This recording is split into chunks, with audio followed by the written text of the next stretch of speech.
I am totally getting on right now, not to just jibber jabber like I did last time, but to talk to you a little bit more about the meditation that I was working on last week. Hey, Kathy! I'm talking about the meditation that I was working on last week, which is well, there's 3 parts. Hey, Lindsay Sue! 3 parts of the meditation, and they deal with different perceptions. The first deals with the visual, and what we see. The second part of the meditation deals with what we hear, and the third part deals with what we feel. And the purpose of this meditation is to sync the 3. So to sync up and to create a rhythm out of what is heard, seen, and felt. And I'm going to do a guided meditation. And in fact, when I do this meditation, no joke, no lie, I am transported to other worlds. Many times when I do this particular meditation, I have all kinds of really kooky transdimensional or interdimensional experiences, which is why I want to give you guys the meditation. And I'll probably make it free to everybody in the lab, probably, or very low price. But it's just recording this meditation trances me out. I wrote about it last week in the lab, and I said I was noticing as I was recording that I had an accent, and I've never really been a channel who channels in an Indian accent or an English accent, so it was really strange, and my voice was weird. So it took me a few times to get the recording correctly, but I want to kind of just tell you about the meditation first. Although the guided meditation I think is going to be super cool, mainly because Spirit told me. You guys can probably figure out the meditation on your own. So everybody out there, hi, who wants to try this, I encourage you to do so. And I want you to do this meditation when you're tired. That is the best time to do meditations. And I know we run the risk of almost falling asleep or falling asleep and not being in control of the experience, but that's also that tranced out, almost going to sleep state of consciousness is a doorway to psychic experiences. And if we can keep control of that particular state of consciousness and observe at the same time, we can pick up a lot of information. So try to do this meditation when you're drowsy, like, I don't know, 4 o'clock, 5 o'clock every single day. I get really drowsy, and that's a great time to go sit in a chair, put on some awesome blissed out white noise frequency, solfeggio, whatever, and meditate for a half an hour. And I have all kinds of really cool experiences. So try to make sure you're tired. And then what you do is you shut your eyes, and I want you to start looking for what you see behind your eyes. And although it varies from person to person, I think for the most part we all kind of see the same thing. And so when the eyes are closed, we sort of see what looks like a black screen, right? That's pixelated. And sometimes if we're passive, we can start to see what looks like those lava lamp lights, these gold or these white lamps, lights that start to move around behind our eyelids. Or we'll see some sort of closed eye light anomaly. And what you want to do is when you see that, you just want to follow it. Don't get all nuts and start chasing it and looking at it really closely. We're just being with it, but we are noticing it.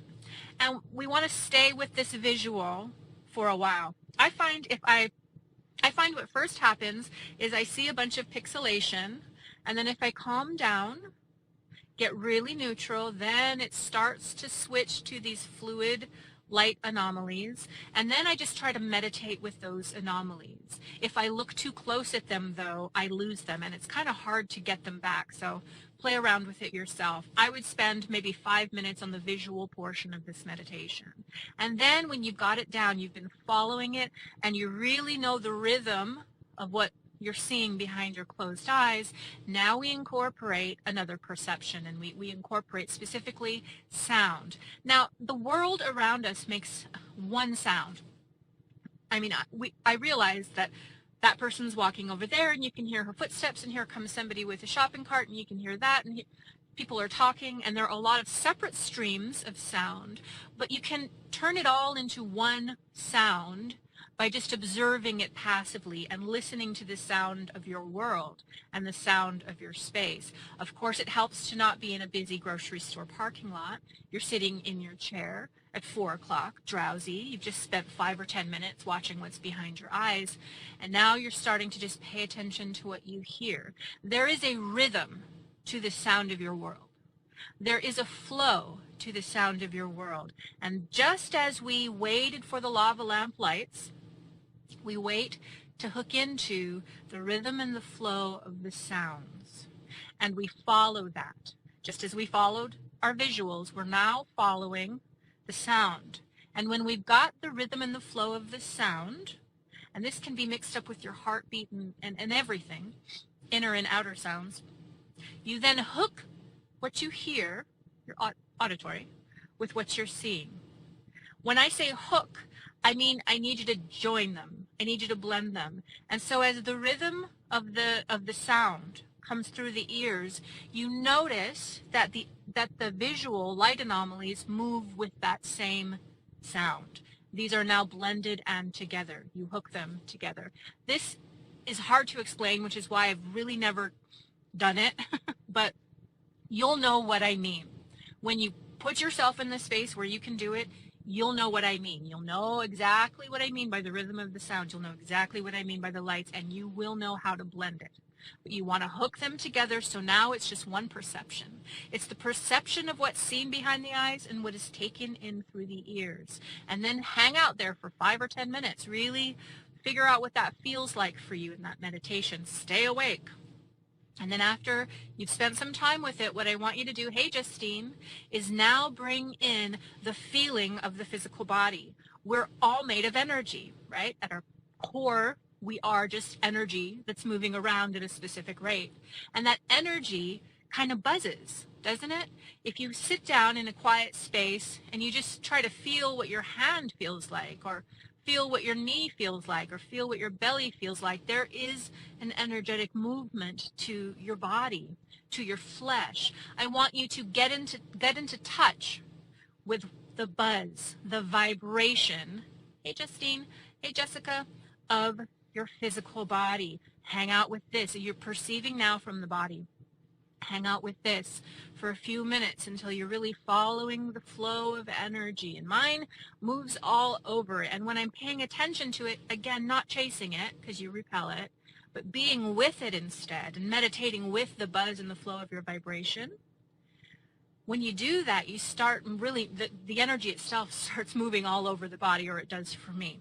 Now, once you've acquainted yourself with the movement of this energy, it's time to hook it into the first two.